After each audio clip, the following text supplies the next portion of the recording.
Though I speak in the tongues of earth and heaven, and have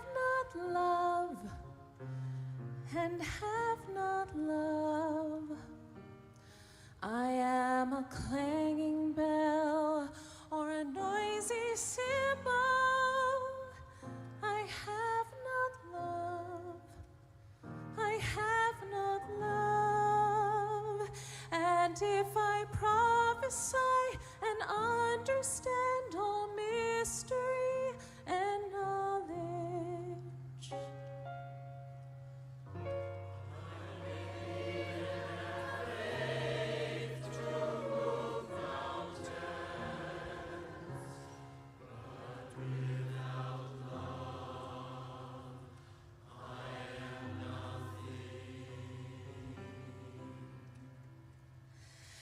and if I give all I have to fight against poverty and injustice, even to the point of death.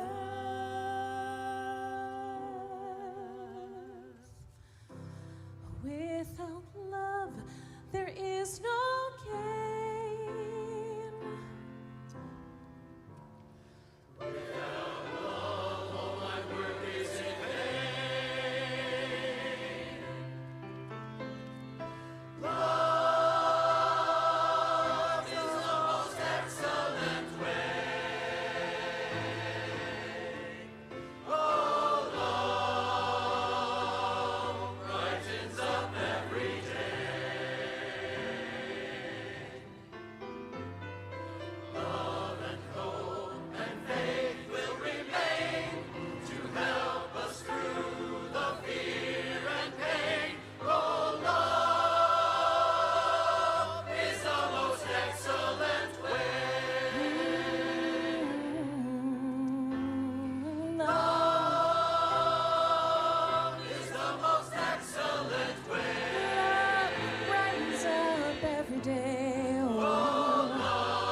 Love is good.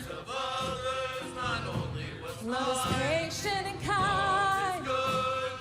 Patient and kind. Oh, love. Love thinks of others, not only what's mine. Love is good. Patient and The fruit of the Spirit. of others, not only what's And never gives up. Love is patient, never giving up. Oh, love. is forgiveness.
Good morning, Goof.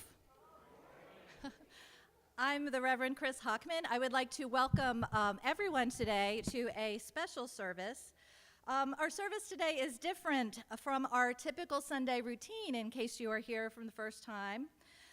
This morning we will be actually watching church. We'll be viewing the Sunday service from the Unitarian Universalist Association General Assembly that took place exactly 2 weeks ago at the Downtown Convention Center in Baltimore, Maryland. The UUA General Assembly is the largest worldwide gathering of Unitarian Universalists who gather for governance, learning, networking, and of course, worship. The whole service was 90 minutes long, so we've made some substantial cuts. Oh, you feel better now, don't you? You were worried. But I also encourage you to visit UUA.org and just look for GA Sunday service, and you can check out the parts that you missed. So you may be wondering why we are watching a service rather than doing our own live service, as we usually do, and it's really not because the minister was too lazy to write a sermon. Although those Sundays are kind of welcome, I have to confess. The real reason is that I think it's really eye-opening and kind of mind-expanding to experience a UU worship service that originates outside your home congregation. And these services are also done on a much bigger, grander scale than any UUs, except for the really big church ones actually get to see. And it does remind us that we are part of a larger faith tradition that exists outside of these walls. The minister giving the key message or the sermon today is the Reverend Dr. Nicole C. Kirk. She holds an endowed professorship in history at Meadville Lombard Theological School, of which I am an alumnus. And Dr. Kirk was my history professor and my academic advisor. So I can also attest to not only is she a good preacher, but she's a great person. And I was really excited to find that she'd been selected to preach for this service. Now the logistics. Because we're not following our normal Sunday routine, I have a few instructions. There will be no live joys and sorrows today. Anything submitted today will be in Tuesday's e-news and will be read in service next Sunday. Our offering will not be announced today, but will be collected. It will take place during the song We Are, which is listed in your order of service. So keep an eye out for the ushers when they start circulating the baskets. Also, the story is in the video this morning, and at the end of the story, as noted in the order of service, David Funderburk, our Director of Religious Education, will come up very briefly to announce the exit of the children for religious education class. So there will be a brief pause at that time. All right, and this is the fun part. At last but not least, in this video, keep your eyes open for a familiar singer in the massive GA choir, our own Tim Starling. I haven't seen him here today, and when the camera pans into the audience, you might see some familiar faces. That's what happens when you sit near the front of the convention hall. You are memorialized forever in video. So all that said, our service will now begin.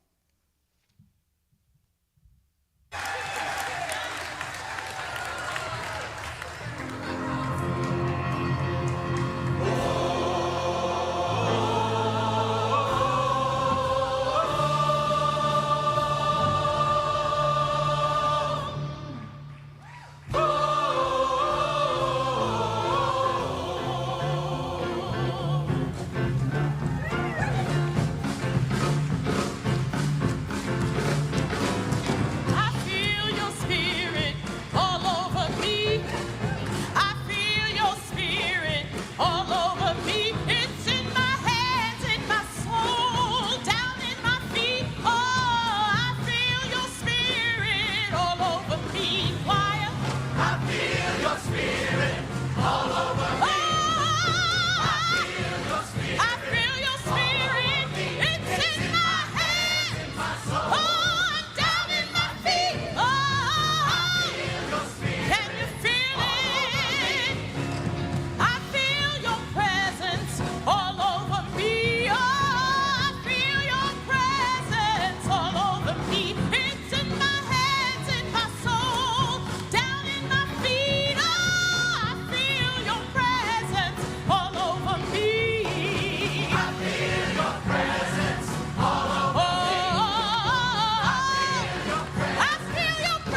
sacred convergence, people born of earth, and we will return to our sacred bodies, temples of ancestral roots once entangled in the deep brown soil, a people made of mycelium and stardust.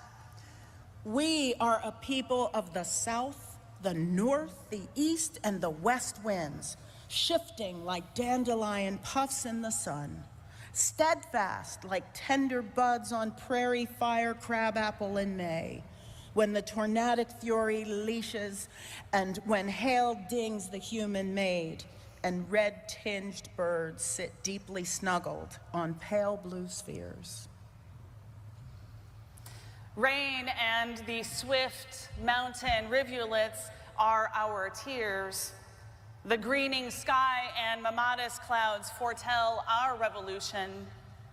We are of the flood, just as we are the gentle droplets that quench thirsty croplands under rainbows, just as we are of sea spray and lemonade and the waters of the bowl in which the priestess dips her fingers before dedicating the newborn. We are a people of the flame, once and still leaping orangely as protective light.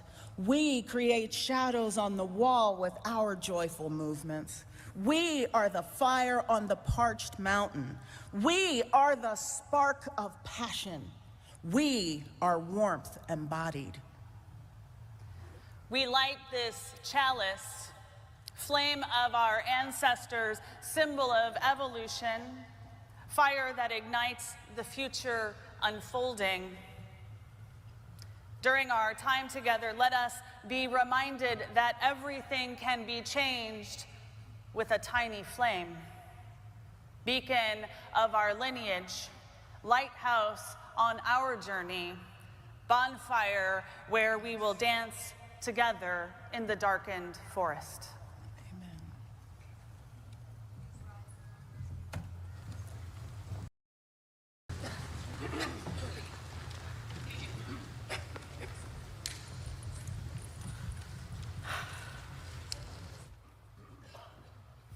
Once upon a time. Oh. That's my favorite part. Can I do it again? And you can do it with me. It's so much fun. That's why it's my favorite part. All you have to do is put your hands up like this. Ready? Once upon a time. You're very good at that. There was a young person named Robin who spent every morning reading or watching the news.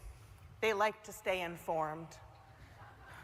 Lately, though, staying informed was getting more and more difficult.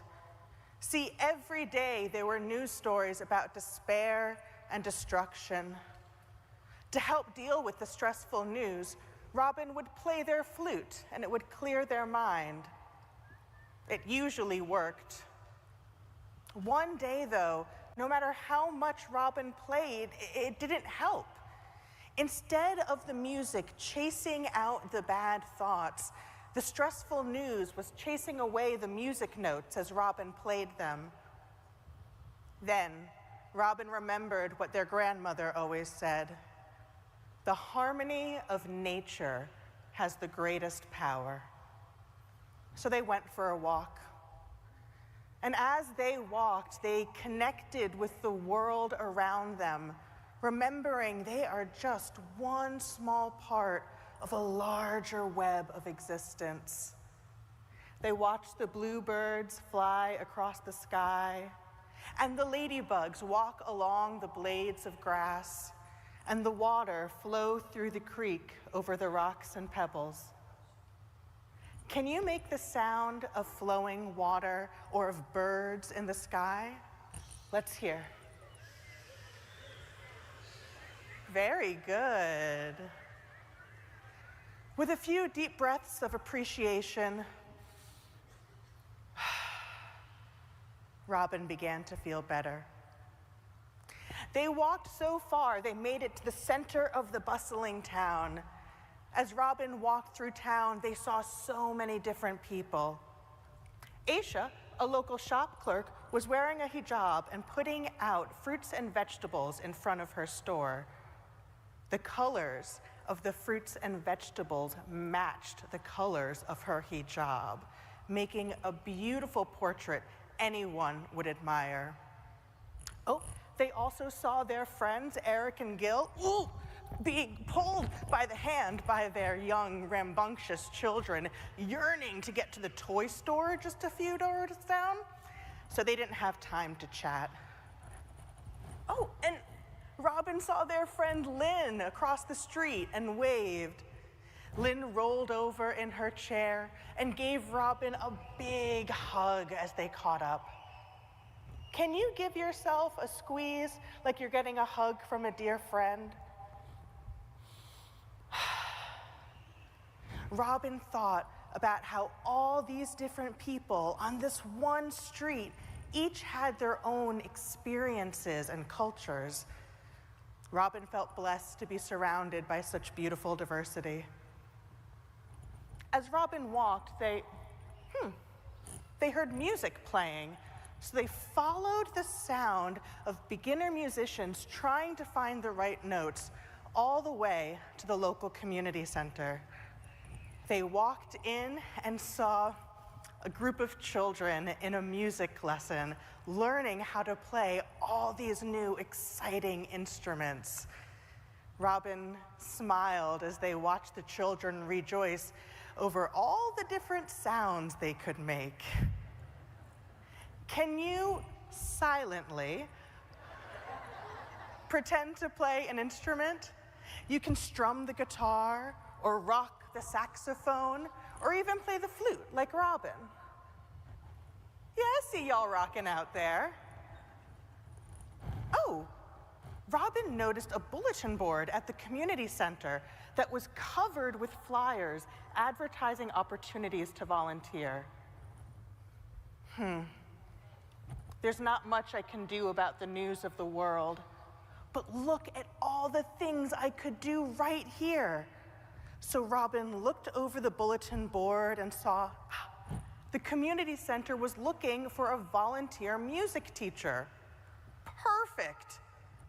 Robin signed up and felt the warm tingles in their body that meant they were doing something right. They felt the joy of connecting with their community, giving what they could, where they could. Robin left the community center and turned to see, a crowd of people of all ages holding up signs and chanting in front of City Hall. Robin learned that there was a big corporation that wanted to come and build a factory in their town. Now, the company promised to bring lots of jobs to the town, but the company also had a history of polluting the waters near their factories. So the crowd of activists were demanding that the town protect the local lake and the wildlife that depended on it. Robin felt inspired. They chanted along with the crowd, signed petitions, and signed the mailing list to learn what to do next. Let's chant along with Robin and the activists. Repeat after me. Ho, ho. Ho, ho. Hey, hey. Hey, hey. We want clean water every day. We want clean water every day. Very good. By the time Robin got home at the end of the day, they were exhausted. But they also noticed something else, too. They noticed they felt lighter than before. They felt the weight of the world off their shoulders. Instead of dwelling alone on the news of the morning, they opened themselves up to the possibility of what the day could bring. They reconnected with their community in nature and with people. They reflected on the world in a new way as they walked through town, allowing themselves to be changed by what they heard and saw and felt. Robin was grateful that they took their grandmother's advice to go outside. They felt connected to their past, grounded in their present, and hopeful for the future. We tell this story as Unitarian Universalists because we are aware of the world we live in. We are terribly aware of the pain in the world. And we know the world is more than pain. When we hold our values close to our heart, when we let love be the guiding force in our lives, we can navigate and find our way through this world. We, like Robin, can be transformed through living our values. May we each feel connected to our Unitarian Universalist faith, not just on Sundays, but every day. Thank you.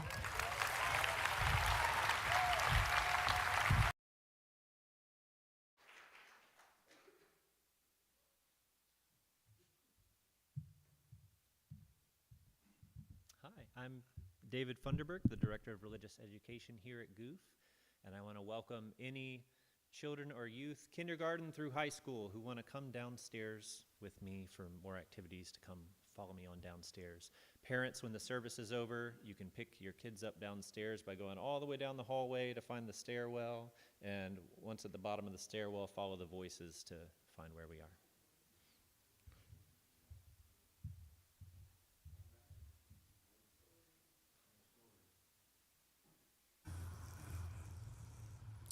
Volatile markets, a trade war, controversy over citizenship, foreign interventions, businesses closing, economic turmoil, global uncertainty. 1815 was a pivotal year for the United States.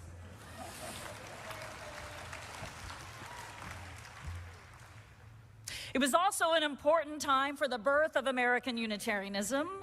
The War of 1812 had ended in February of that year, a war between the youthful United States and Great Britain over trade, commerce, maritime rights, and the meaning of U.S. citizenship and territorial expansion.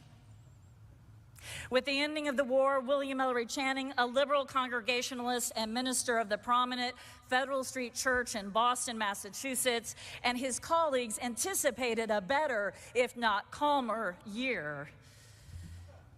They were wrong. A different kind of fight was gaining momentum, a fight not waged with cannon, fire, and bayonets, but with convictions and ideas that would revolutionize American religious life forever and give a name to a growing body of religious liberals. What had become known as the Unitarian controversy had erupted in 1805 with the election of Henry Ware Sr. as the Hollis Professor of Divinity at Harvard College. Ware and a growing number of Congregationalist ministers were challenging core Calvinist doctrines, including original sin, the nature of salvation, the interpretation of the Bible, and the Trinity. And many of their parishioners were embracing this emerging liberal theology. It was a quiet revolution that was never meant to be a revolution at all. By 1807, the liberals held the majority of the faculty positions and the presidency of Harvard College, and the conservative wing of the Congregationalists, the ones who called themselves Orthodox, meaning right thinking, responded forcefully. They issued critical pamphlets, launched periodicals, shunned liberal colleagues, and established their own theological school, Andover Newton. The Orthodox began calling the liberals Unitarian as an insult. This theological feud would ebb and flow until 1815, and that's when Orthodox minister Jedediah Morse spearheaded renewed attacks on liberal ministers. He wanted to expose these ministers and their liberalism, separate them from their Orthodox colleagues and their congregations. In a calculated move, Orthodox ministers refused to exchange pulpits with their liberal colleagues. Jedediah Morse also wrote a book entitled American Unitarianism. A book was an attempt to brand the liberals as heretics.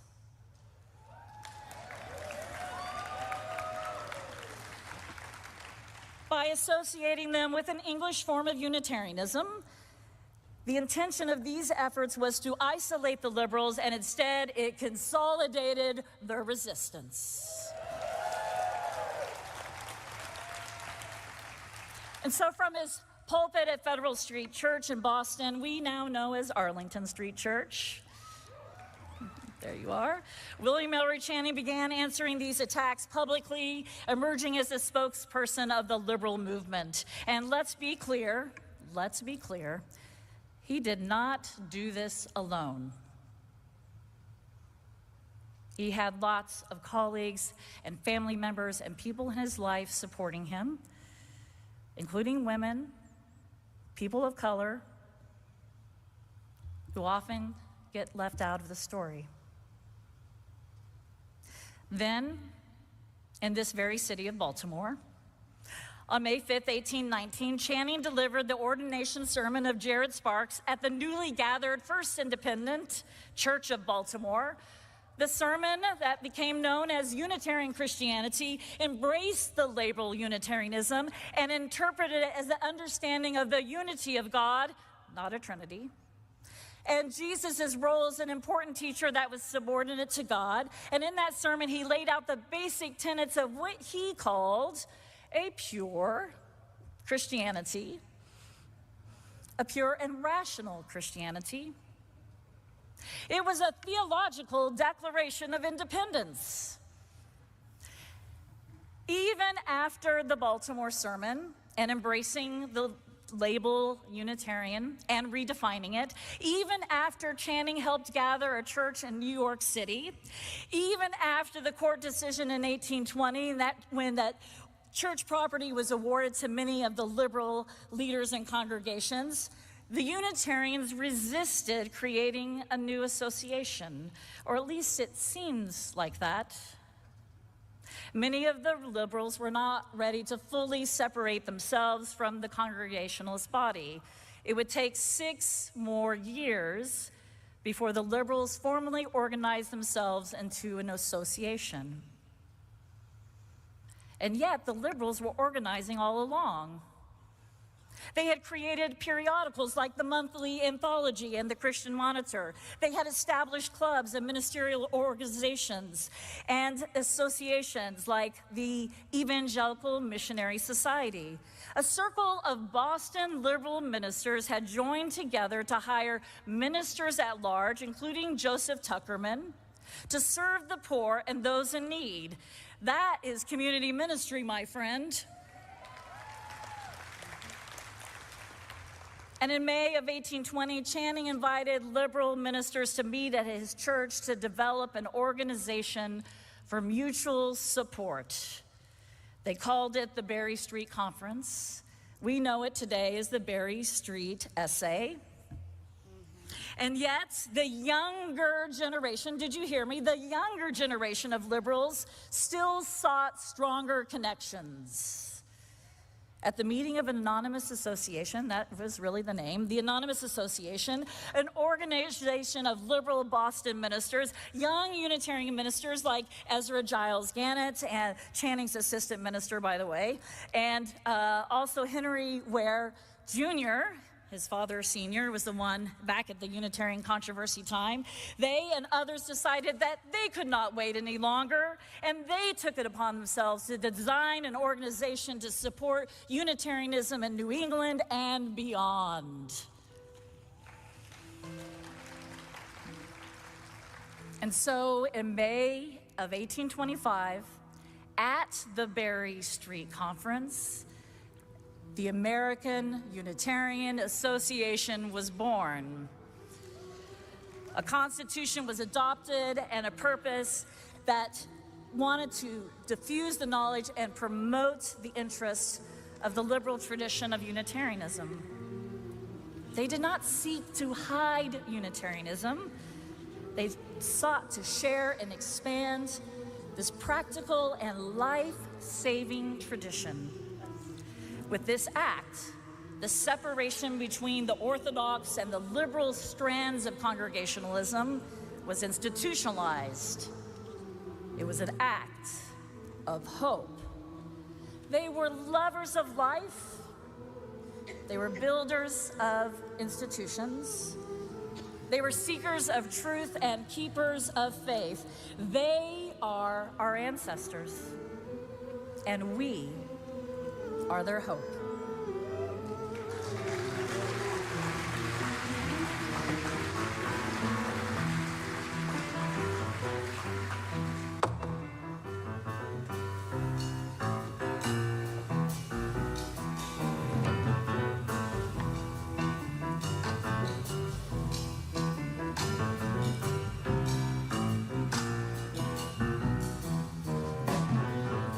Each child that's born, a morning star rises and sings to the universe who we are. Each child that's born, a morning star rises and sings who we are. Each child that's born, a morning star rises and sings to the universe who we are. We are our grandmother's prayers, and we are our grandfather's dreams. We are the breath of our ancestors. We are the spirit of God. We are mothers of courage. We are mothers of time. We are daughters of dust and the sons of great visions. We are sisters of mercy. We are mothers of love. We are lovers of light and the builders of nations. We are seekers of truth. We are lovers of faith. We are makers of peace and the wisdom of ages. We are our grandmother's prayers, and we are our grandmother's dreams. We are the breath of our ancestors. We are the spirit of God. We are mothers of courage. We are mothers of time. We are daughters of dust and the sons of great visions. We are sisters of mercy. We are mothers of love. We are lovers of light and the builders of nations. We are seekers of truth. We are mothers of faith. We are makers of peace and the wisdom of ages. We are our grandmother's prayers, and we are our grandmother's dreams. We are the breath of our ancestors. We are the spirit of God. Each child that's born, the morning star rises and sings to the universe who we are. Each child that's born, the morning star rises and sings to the universe who we are.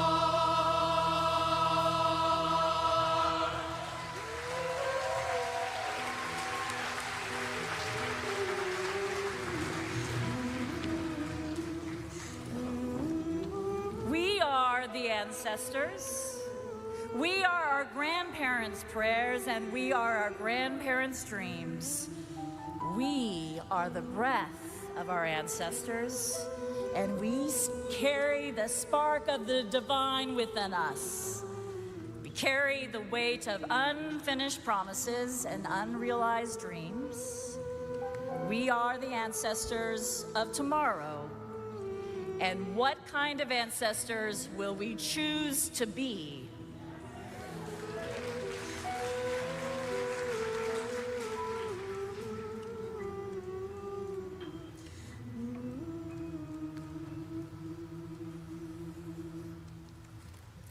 We gather in this moment of profound challenge when many of us feel worn out, frightened, angry, fragmented, heartbroken.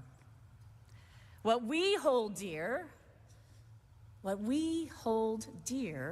freedom, justice, diversity, pluralism, equity, inclusion, reason, peace, and love are facing alarming attacks. As individuals, as communities, as a nation, the weight of uncertainty and the erosion of freedom weighs heavily. And we carry other burdens with us. Family strife, a layoff, a breakup, a bad diagnosis, a denial or erasure of who we are, friendships broken, loss and separation. And in this moment, volatile markets, a trade war, controversy over citizenship, foreign interventions, businesses closing, economic turmoil, and global uncertainty. And we too face a rigid orthodoxy, and it's called white Christian nationalism. An orthodoxy that seeks to establish what our founders rejected, a theocracy that would silence the very freedom they fought to protect and couldn't even fully imagine the impact of what they were saying. That foundation, the foundation what this nation was started from, and this religious tradition, it's under attack. They're trying to silence us. We live in the times that Quaker activist Parker Palmer calls the tragic gap, the space where between the hard realities around us and what we know is possible. We can imagine what Martin Luther King Jr. called the beloved community. We can envision what writer James Baldwin demanded, a more humane, connected, and just world. Our ancestors had dreams, and so do we.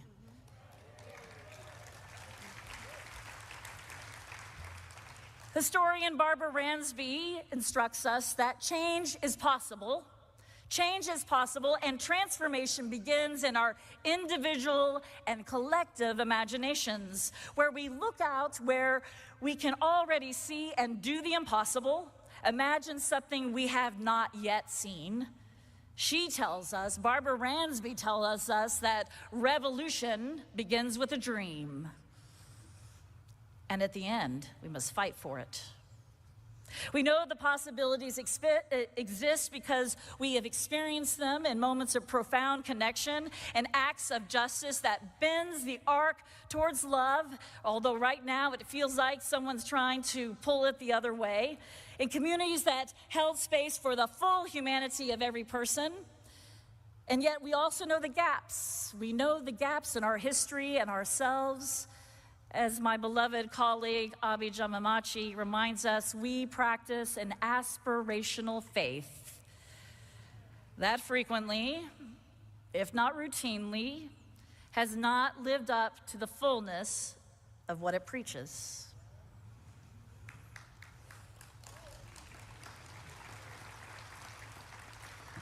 We are dreamers, awakening. It's taking a long time to get fully awake. We are dreamers awakening to the hard work of making dreams real. Bear with me for this next part.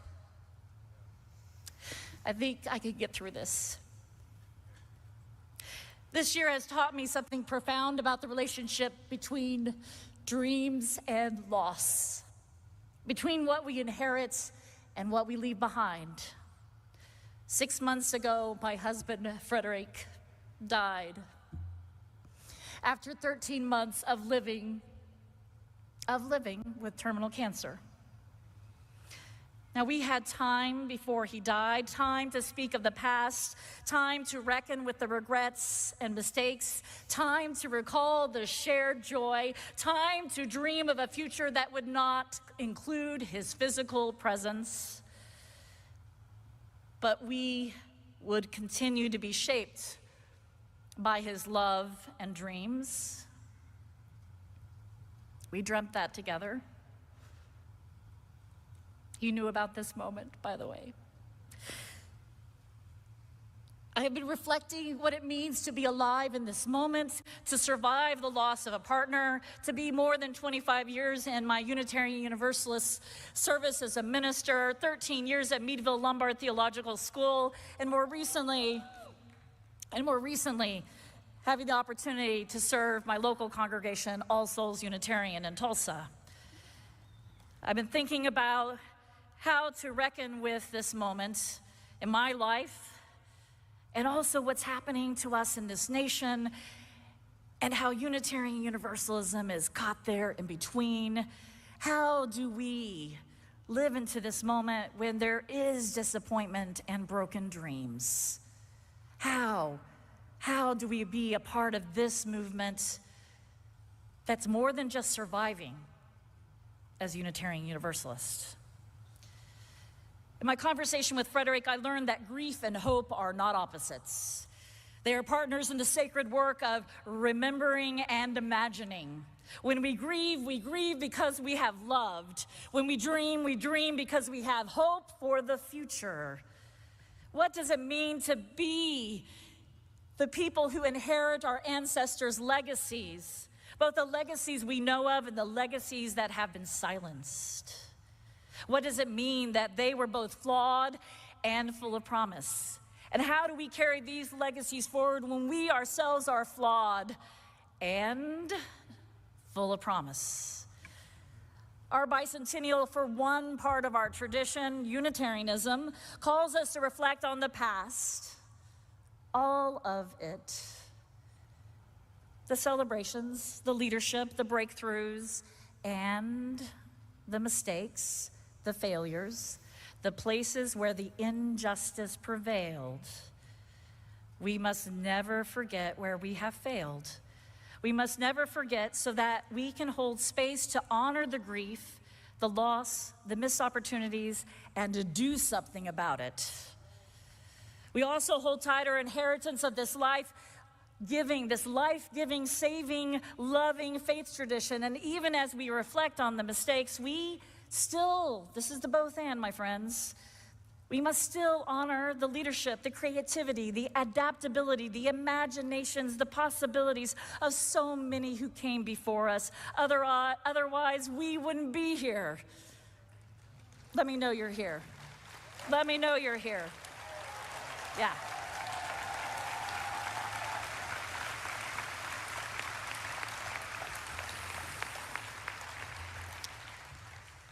"200 years from now, let alone 50 years from now at General Assembly, perhaps at Baltimore or the moon, or wherever it may be, what will they say about how we showed up in this moment?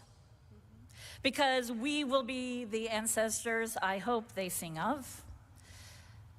The American Revolution did not fully liberate all Americans, but it did create the possibility of a future liberation movements. The Unitarian Revolution did not create a perfect faith, but it created the possibility of a faith that could evolve towards greater inclusion theologically, economically, socially, bodily. Freedom isn't the absence of restraint, it is the presence of love. It's the courage. It's the courage to remain open-hearted even after the loss, even after the brokenness, even after the shattered dreams. It's the willingness to keep on dreaming even when we have lost what seems like our hopes. When we gather like this, bearing witness to life's fragility, and it is fragile, life's fragility and magnificence. Freedom is never finished. We will be the ancestors that are going to be spoken of. Will we then be the ancestors who refuse to let democracy die on our watch? Will we be the ancestors who insisted that no single religion dictates the truth? The work of liberation is never done, but each generation must take up the torch and carry it forward. Remember, yes, remember in these tough times where rights are being denied and where the clouds of war are on the horizon, where fundamentalism is on the rise and your health and your loved ones' well-being is at risk, Unitarian Universalism must be both a rallying cry and a refuge. We offer sanctuary for the soul and summons to live our values of love and justice out in the world. But we know it. In order to do this, we have to have depth. We have to have the Spirit. We have to have our humanness in connection with one another. We are a faith that doesn't just believe in justice or talk about justice. We offer a moral framework and organized spirituality. We have a courageous history, a history of engagement that's so courageous. And we must not neglect to remember to offer space for spiritual healing and growth.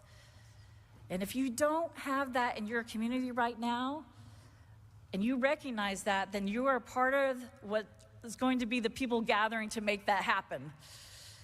We need these spiritual roots, or however you translate that word, those spiritual roots through our music, our poetry, our words, our meditations, our prayers, sermons, and songs that feed us. Feed our sparks of the divine, feed the Spirit in our communities so that we can not only transform ourselves, but then go out and transform the world. We need that fuel, yes, that fuel of healing, that fuel for growth. We need this because Bell Hooks reminds us that we need each other when she told us, rarely, if ever, are any of us healed in isolation. None of us do this alone. Looking back at what happened 200 years ago when Jedediah Morris tried to brand the liberals as heretics and isolate them, something remarkable happened. Instead of scattering in fear like leaves before the storm, they planted seeds that would grow into strong sequoias. They did not retreat, they advanced, and they consolidated their resistance. They organized. Channing's Baltimore sermon became their battle cry. Speak your truth boldly, prove all things, and hold fast that which is good. They created periodicals to carry their new theology across the land. They established clubs where like-minded individuals could meet and create caring communities. They sent ministers at large into the city streets to serve the forgotten and the forsaken. They formed the Berry Street Conference, creating sanctuary for souls under siege. They did not wait for permission.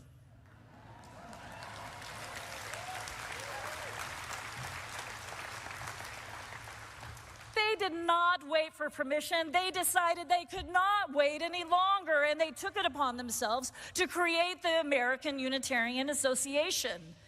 And when they accomplished this, they went from defense to offense, reaction to creation. This pattern is written in our spiritual DNA. Feel it, know it, act on it, live out of it. When they tried to, the Orthodox, when they tried to silence Our ancestors, they organized. When they tried to isolate us, they built bridges. When they attacked your legitimacy, nurture your institutions that recognize your infinite worth. Communities where you can bring your entire beautiful self. The same fire that burned in their hearts burns in ours today. They are all around us. We called them in this room this morning and online. The same courage that moved them to action calls to us now. We are not here by accident. We are the living legacy of those who refuse to be silent, refuse to be diminished, refuse to surrender their liberation and the liberation of others. The future is calling us now. We are the hope of the ancestors, the ones who came to Baltimore more than 200 years ago, the ones before them, the ones who came after, so many who have been there and helped us expand and understand how big our love is, how grand and large our freedom is. In this moment, friends, don't be afraid. Don't stop organizing. Don't stop dreaming. Don't stop loving. Friends, this faith matters. Your congregations, your communities matter. Your dreams matter. And the things we choose to do and say in the months and years ahead matter.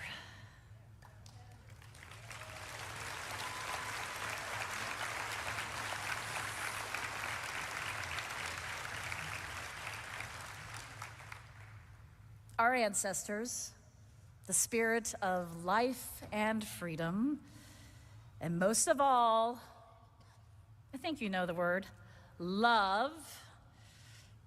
Let's just say that together. Love is holding us, is carrying us, is inspiring us, is putting our hope in us. Love is all around, my friends. Let's not forget it. Can you feel it? Love is all around.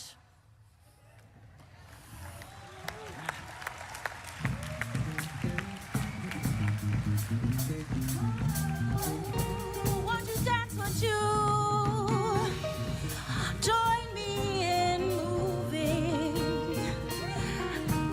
Hey, all around, everywhere I look, your love is all around. All around, everywhere I look, your love is all around. Now you say, all around.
after time after time after time, your love, it lifted me. It's too deep to navigate, and it's too high to climb, but still it's available time after time after time.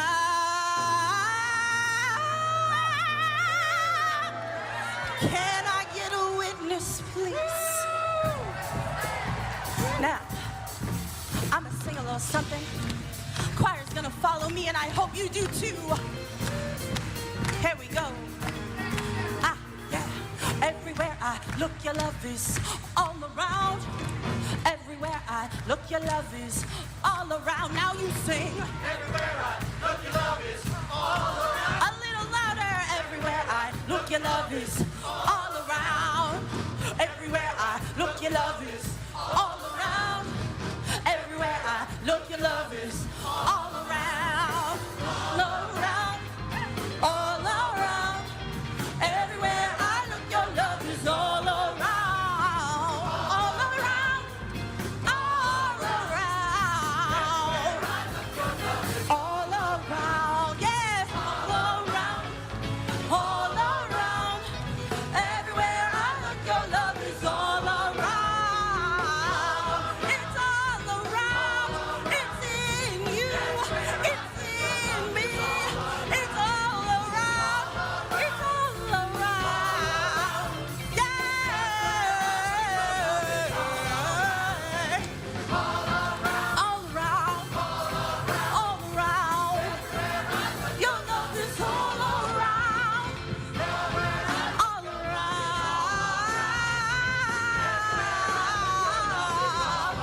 Yes, it is. Yes, it is all around.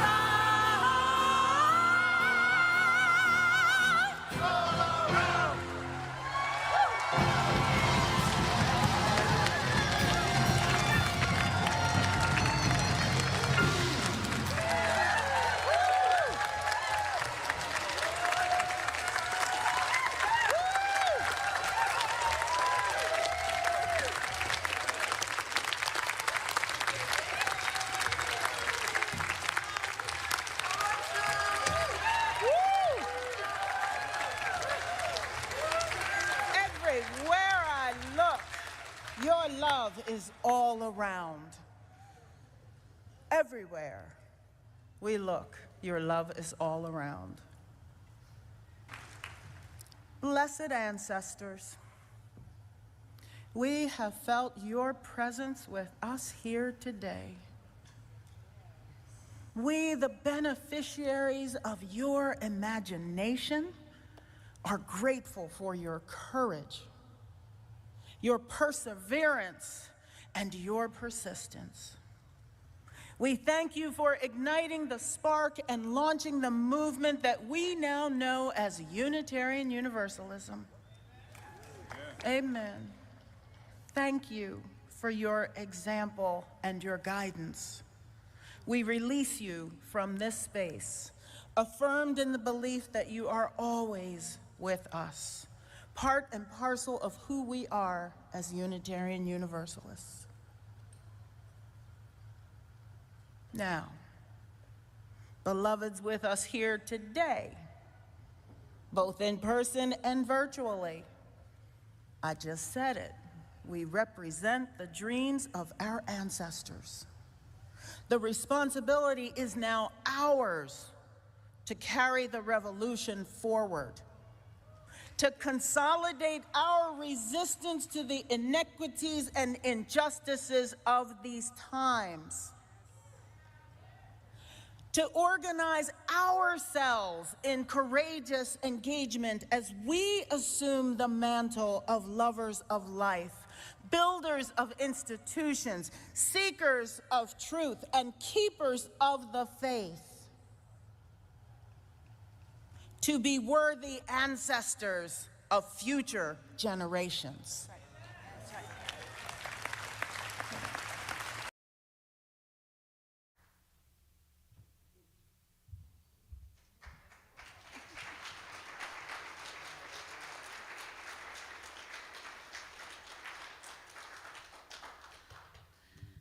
That concludes our GA service. Dear ones, go in peace. I'm going to exit the sanctuary. You are welcome to exit after me or stay for some more music.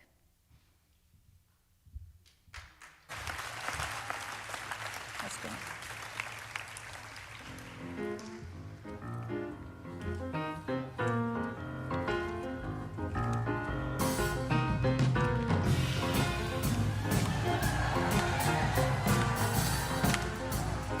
Sing with me. People, keep on